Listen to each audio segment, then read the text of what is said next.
for the Okay, numbers I start got it ticking up. already. Okay. So, hi everyone. I think we are ready to go. Welcome to Friends, your PTO. This is our evening with the administration. The last one for this year, I guess, but the administration is going to be on board every day for you there. So, without wasting too much time, I will just welcome our principal boarders and Mr. Truckers and our superintendent, Dr. Sharetta. And I would like Mr. Sharetta to take over and start the event. Thank you. Yeah. Thank you, Peggy, and thank you to Friends for being the impulse behind this and for changing from pastries with principals to evenings with admin, which is linguistically more accurate, and because none of us are eating pastries together, is probably factually more accurate as well. So thank you, Peggy, for the introduction. I have just a few introductory remarks, and I've been watching the questions come in on the panelist chat. And so I'm going to try to distill some of the questions coming out of there without specifically mentioning the people by name, because these are very common questions. So first of all, just from the 30,000 foot level, we are still in phase 2 of the AEA teaching and learning plan.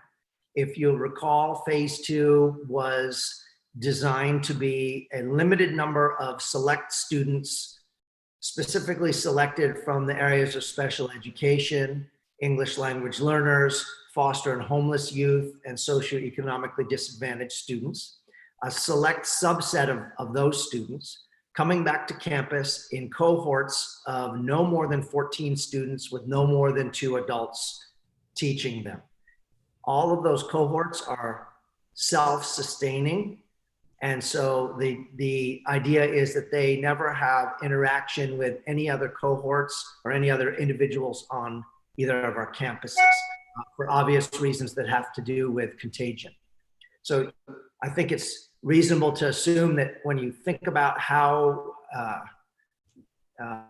cohorts are set up and how they can operate, it takes a lot of infrastructure and a lot of real estate to be able to serve a fairly small number of students per adult on our campuses. We currently have approximately 60 students. That was one of the questions. Approximately 60 students across both of our schools in this current setup. We are looking at a slight increase in lower elementary in certain grades to meet the needs of some students who are needing additional support in terms of being engaged, as well as the same approach in middle. But this is by no means moving into our phase 3 at all. This is still firmly in phase 2. In response to the question about can we have a specific date for sending kids back to school, with all due respect, I think it would be disingenuous to do what the school district did last night at their school board meeting, which said, we won't send kids back until January 4th. Well, it's very likely that that January 4th date is going to continue to get pushed back. And when you look at national experts as well as international experts on topics like the vaccine, for example, we might not have a vaccine until next spring or summer and maybe even into the fall, let alone the logistics of people around the world getting on board with becoming vaccinated. So it would be unfair to say we're going to come back by a certain date. And I know that that may be unsettling for people. I'm a parent as well. I have a senior in high school who is facing perhaps her entire senior year in this type of a scenario, including a virtual prom, which is something they're already talking about. So, you know, I can appreciate that. On the other hand, when you look at what has happened with some school districts in San Diego County that were really quick to come back and identify dates and come roaring back, like Vista, for example, and now they're having to completely backpedal. They've had outbreaks of illness.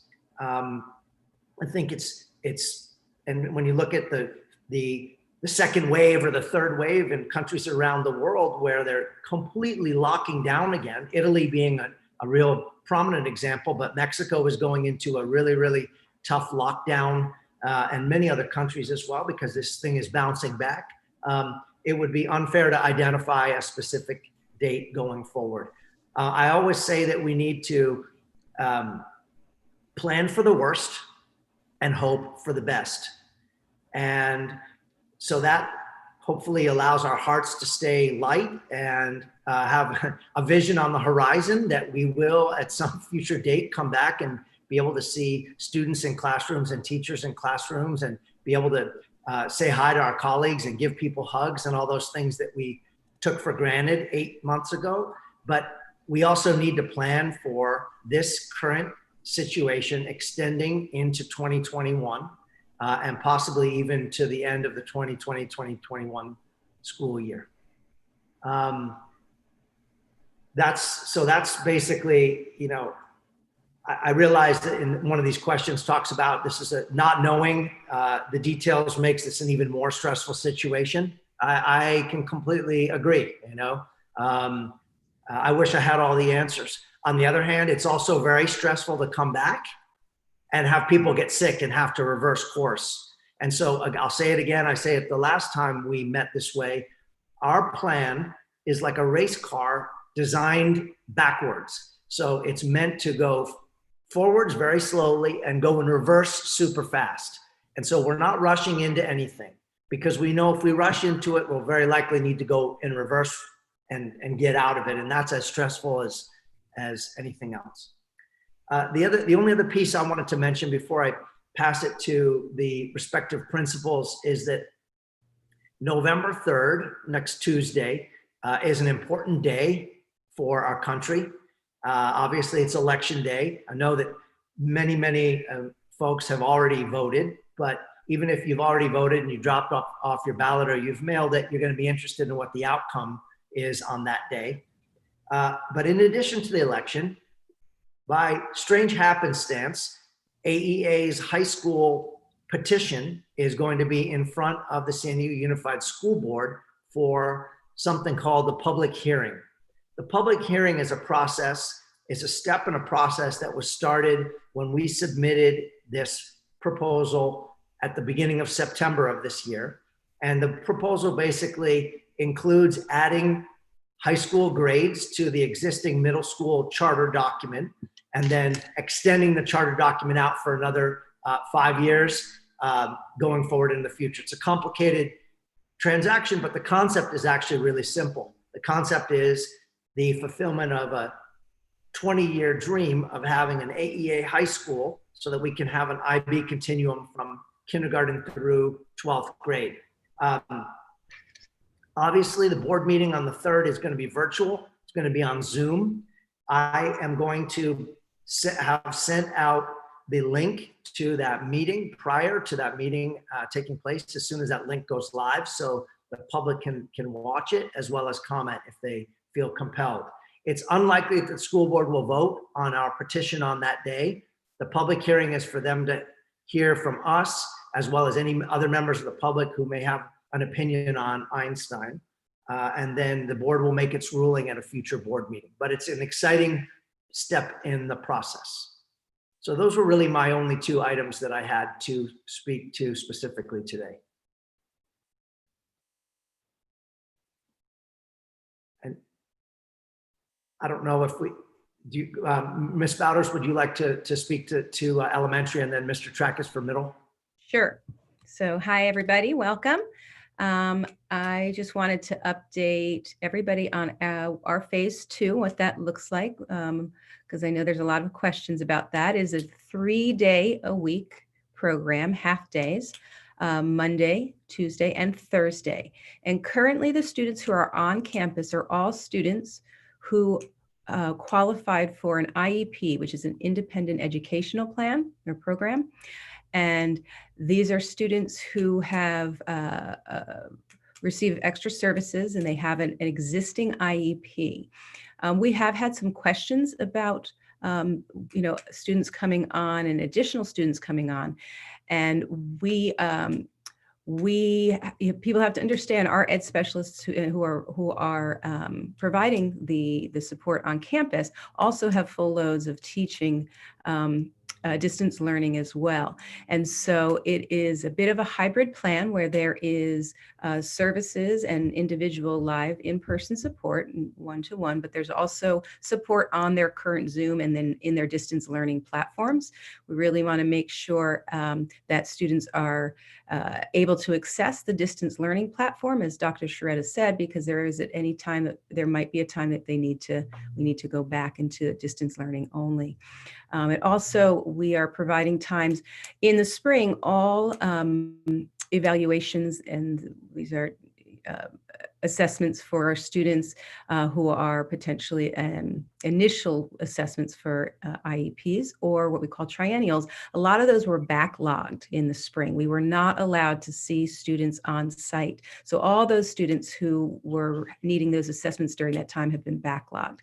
And so our IEP team, our ed specialist team, is really working to manage their caseloads, plus the backlog of all the assessments that they need to do.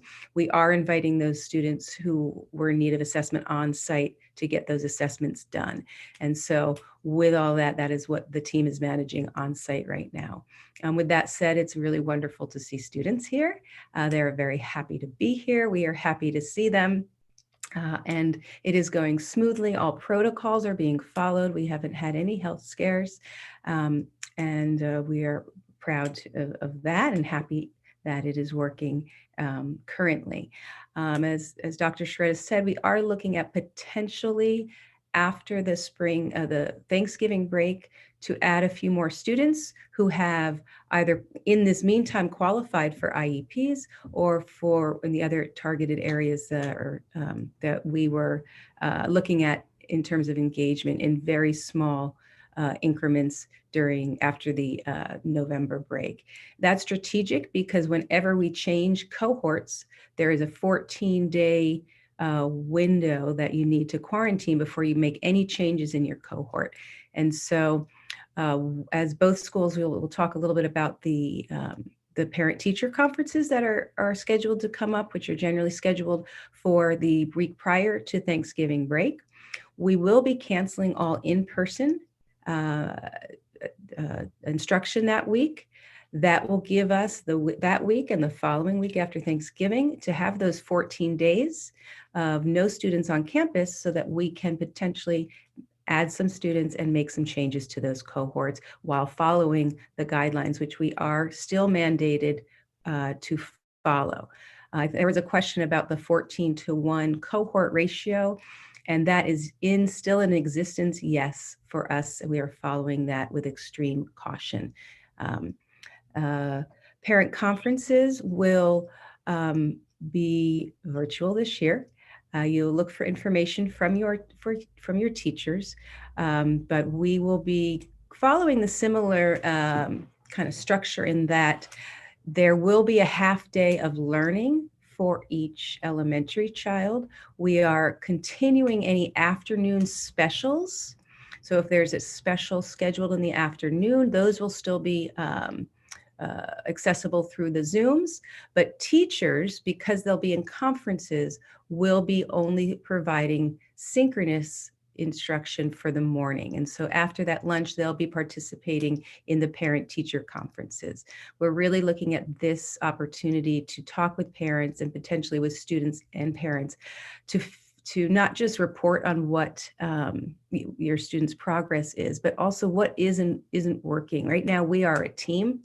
Parents and teachers are really working together to educate our students. And so we're looking for these dialogues to happen in order to understand what is and is not working for your child and what can we do to continuously try and make our program better and more supportive to your kids. And so that looks to be a very collaborative experience for everyone.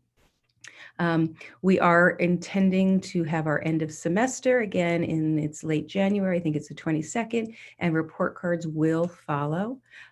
Elementary is currently weekly talking about what those report cards are specifically going to look like. They will be a little bit adaptive from years past. And we're going to be adding more teacher comments versus just straight number of grades, because a lot of the information is so nuanced this year that a number just doesn't give you that much information.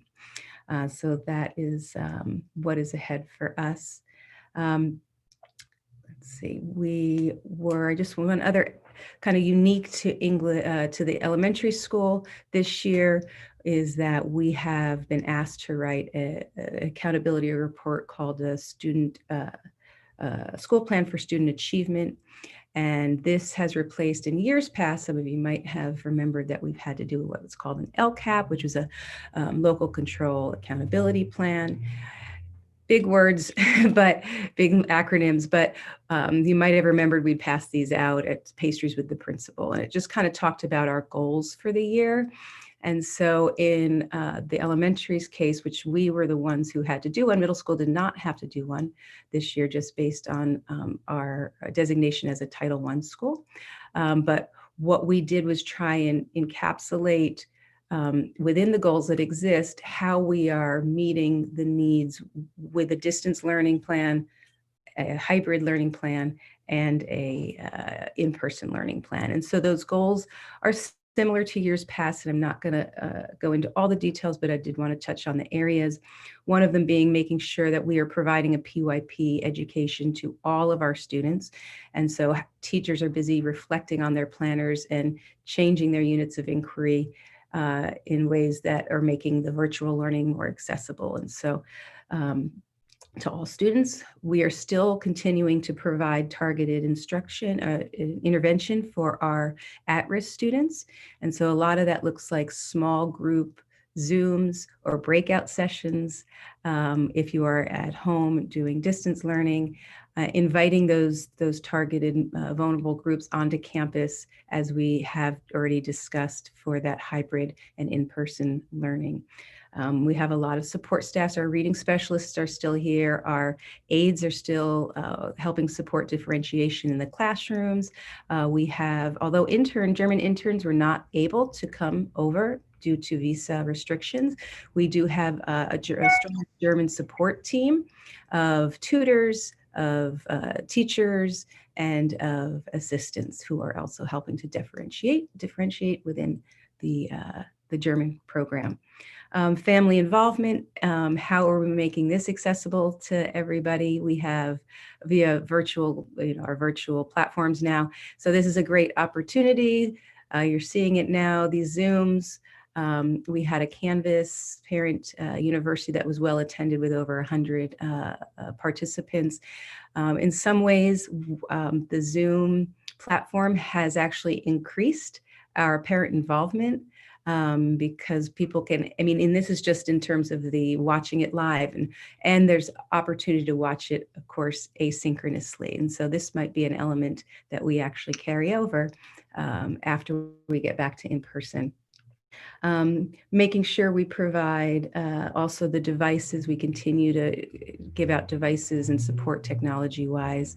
And then one of the things elementary was able to add, I know with the little ones especially, people were requesting those hands-on materials, lots of screen time, and there's obviously recommendations of what that looks like for the little ones. So we have organized materials distribution days.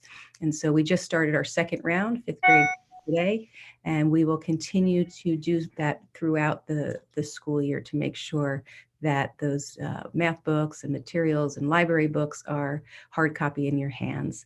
And then finally, the goal of maintaining a positive school culture. And we're trying still to make kids want to come to our classrooms by, providing engaging opportunities. I was on a leadership team meeting today, and all the kinder and first grade teachers brought out their puppets, because puppets apparently are making kids want to come see Zoom, but making our specials accessible to students. We are continuously having our music and our gardening and our high interest PE and science classes going on virtually. And then making sure that while we are here, the kids are feeling safe. We have a safe, clean campus, and our safety crew has worked tirelessly to provide that for our students in terms of cleanliness and the monitoring of the health monitoring that we perform each and every morning for our students. So those were the goals that we are adding or just kind of changing and enhancing to meet where we are in this current world.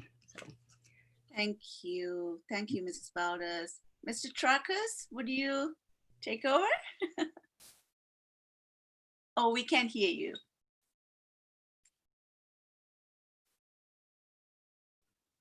Good afternoon, everyone. Thank you, friends. Thank you, Peggy. Thanks to everyone who's here tonight. I just want to be able to echo some of the points that Principal Bowders had said. And I can't tell you how nice it is to have, even though it's a small cohort of students, but to have our students back in the building, teachers back in the building, and to get back to just a small dose of normalcy and seeing some really powerful teaching and learning happening in the classrooms. And we're talking about a cohort of some of our most at-risk kids, special education students, English language learners, students that might have experienced some really tough times and at this particular time, maybe homeless. But to see the kids showing up every day, excited about teaching and learning, excited about being back in class. Some of these students hadn't been connected in months. So to be able to provide that level of connectivity and level of support has been tremendous. I want to also shout out to some of the wonderful things that are happening. We felt very, very bad last year. Some of the lost opportunities. We've had many, many lost opportunities this spring. For an example, many of our students who are looking forward to science labs, but after we went home and distance learning, they missed out on those opportunities. So I really, really want to really want to send a shout out to our science teachers, Laura Dushkin and Eric Cross and Jim Mistars, particularly Laura and Eric, who with a partnership through UCSD, we were able to have a lab in science for our 7th and 8th graders, which is tremendous. We're trying to do the best we can under the current, in our current situation. It's amazing to see the level of enthusiasm of our kids that were part of that lab. There's more details going to be coming out in our Friday message, but also to see levels of enthusiasm across the board in band, and I'll remind friends, band happened because of the commitment from friends a few years back. And as of last year, and I'm sure the numbers are still the same, we have over 220 students that are involved in band. And my own children are, both of them, are involved in band. And even though it's a little bit painstaking to have a tenor sax and a trombone going on at the same time in the house, it's amazing to see our students being enthusiastic and staying connected, and also to see the opportunities that our teachers are creating for our students to stay connected. And I'll give an example. A few weeks ago, we developed a lunch club, and the same day, 50 students responded to that invite. This is another way for our students to stay connected, to remain connected. And we're looking for more opportunities for that level of connectivity. Looking at best practice for our teachers, I just want to share with our community, we had an amazing professional development session last week with Dr. Ernie Mendez, who is one of the pioneers in developing strategies and perspectives based on brain research and what works in teaching and learning, and coaching teachers, giving them skill sets they need to make maximum impact, and working with their students and bringing out the very best of their students. And at the same time, being able to take care of themselves and making sure that they have healthy perspectives and balance in their own lives. And last week's session was part 1 on a study on virtual engagement and what are some of the best practices that are happening, tools and tips for our teachers to be able to bring out their best in the virtual environment. So a very, very powerful opportunity for our teachers, very powerful professional development day. We look forward to the second part, which will be coming up next month.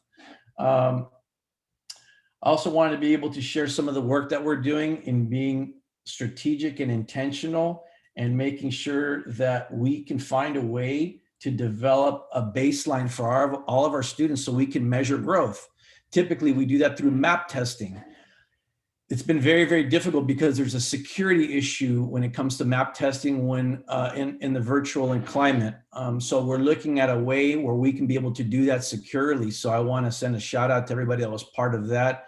Brad Bacchial, Corey Julius, Jose Diaz. We did a pilot session with some students and we're working very, very hard to be able to see how we can be able to develop a baseline assessment in math and in reading for all of our students, some of the things that we've been working on for the last few months. And we had our first pilot, which was successful, about 40 students this week. I also want to share that I'm very happy to say that we're developing an industrial arts center makerspace for our students, and we're putting the final touches on that. It's very, very small, but we're looking at rolling out enrichment opportunities for our students where they can be able to apply some of the things that they have, the dreams, the designs, whatever they might have through coding, through CAD, through being able to use not only a laser cutter, but a CNC machine, but at the same time having the balance where they can be able to learn the traditional, first and foremost, safety measures of what it means to be in a shop, and also how to properly use tools and equipment without hurting yourself. That's something to look forward to. We have some kits that we're developing now, and we believe that our first exercise in this is going to be to develop a ukulele kit for our students and give our students the opportunity to build their own ukulele. Then they can have Mr. Klein teach them how to play it. And the takeaway is that they'll have a beautiful experience, a new skill set, both in the application of what they're learning and building something, but also another skill set when it comes to music and the net is that hopefully they'll have a nice little instrument that they could have for the rest of their life if they want. So those are some of the things that are happening at the middle school. There's always some exciting things that are happening. I wish that we could be all back together. But again, as Dr. Sharetta and Principal Bowder said, the safety of our students and our community is our number one focus always. And if there's anything that I can do to help and support, please feel free to reach out to me. I'm at the middle school every day, or send me an email. And thank you all for your support, and many of you for all the kind words that you said for our work, even though it's daunting and been very difficult, both at home and in the office. If we're working together, we can make wonderful things continue to happen for our students. Thank you. Thank you so much. Peggy, I just had two other quick additional pieces, if that's okay, time-wise, I'm not sure. Please. So the first one is a continuation. Mr. Trackus mentioned professional development that we'd had that last week that the middle school had. Today, both of our staffs had training put on by the Anti-Defamation League.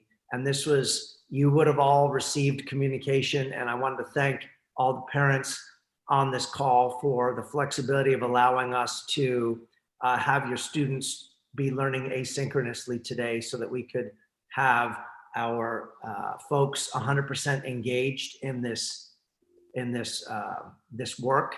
It's the continuation of work that started in the early summer. We have a group, an ABAR group on campus, anti-bullying, anti-racism group, facilitated by staff members. And so as a continuation of support for that, we've brought on the Anti-Defamation League to be doing ongoing work with all of us on examining intrinsic biases and racism, both within the way that we administer the organization, policies, procedures, attitudes, as well as the teaching and learning that happens, the way we interact with students and with each other. So obviously very big topics and not things that we're going to just fix in one 90-minute session. A continuation of that will be next Monday when there's a full professional development day for both schools. So we're continuing with that work. And again, thank you to the parents who are supportive of that. We always struggle in that balance, right? To ever interrupt the teaching and learning for adult learning is not something that's a decision that's made lightly, but it's sometimes that's the best way we can get everybody together. And the other thing I wanted to mention is that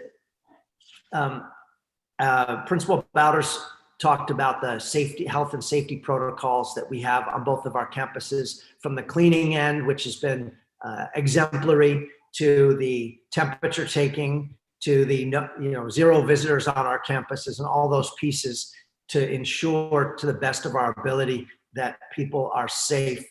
We also are now testing or mandating really that our staff be COVID tested a minimum of once every 2 months. That's as per the directive of the San Diego County Office of Education. And we're actually asking all of our employees to undergo this cycle of testing, even if they haven't had interaction with our students, and they might not for the foreseeable future, for two reasons. First of all, we think it's good practice for all of us to know where we stand vis-a-vis COVID-19, but then also because we never know when we're going to need to pivot in terms of from a staffing standpoint and need folks to come in and meet needs on campus. And so we want to be able to make those adjustments and be flexible. And so we want folks to stay safe and know if they've been exposed. And we haven't had any positive tests, but we have a protocol for what happens when we do. And so that's all according to California Labor Code. Our HR department has been working. You can imagine how quickly the laws and regulations have changed from the time that everything started to get shut down in March until now, in terms of everything from personal leave and sick leave, and what happens if you're caring for a family member at home and you can't come into work, and all these pieces. So it's like trying to wrangle with an octopus. You grab one leg and there's another one over here, but we have a really good team and a committed team, both in the classroom and then teaching kids online, and then also all the operational folks that a lot of us don't see on a regular basis, but they're all working hard. So I just wanted to add those pieces. Thank you very much. Thank you, Mr. Shareda. It was a lot of information, and I'm sure all the parents who are here, they really were enjoying, and they needed the answers. Thank you for that. And in a Q&A, we actually don't have any questions yet. Everything is covered. So I personally, from Friends, we would love to thank the administration. You guys are doing an amazing job. We can't imagine how much hard work you are putting out there. Thank you so much for keeping us informed and also keeping our children, our students safe. And as a mom, I'm very happy how things are going on. My kids are learning, and I know from many parents that they understand your situation. At the same time, they are struggling, of course. We are all struggling, and we know that you are working very hard to solve every issues. And once again, thank you for that. And I wanted to inform Mr. Trakas, the Oktoberfest in the classrooms, they were a huge hit. I know that all the kids, they had apple juices in glasses like beer, and it was a huge hit. And thank you for the middle school teachers for that. And the parents, we won't have in November and December evening with administration, but as you know, the admins are there. You can reach them anytime. And please also check your Friday leadership messages. That's what I do. Everything is up to date weekly. And our next PTO meeting from Friends, it's going to be on November 11th. We will update you with our projects. And just a small note on that, we are going to do some online winter mart. So I know everything is COVID. We will keep that all in very safe form. It's going to be online. And we are going to start the readathon project during the fall break. So we still need volunteers, and we are looking for a new treasurer. Please check our websites. You can contact us, email me, friends, anytime we are there. And I would like to thank our Brad for the great job today, and other technicians here, Mariana, Andrea, Roxy, our secretary from France. She's here to take notes for me. Thank you for that, Roxy. And yeah, thank you for everything. I hope it was a wonderful event for everyone. Parents, please stay connected. And yeah, that's it. Have a wonderful evening. Bye-bye.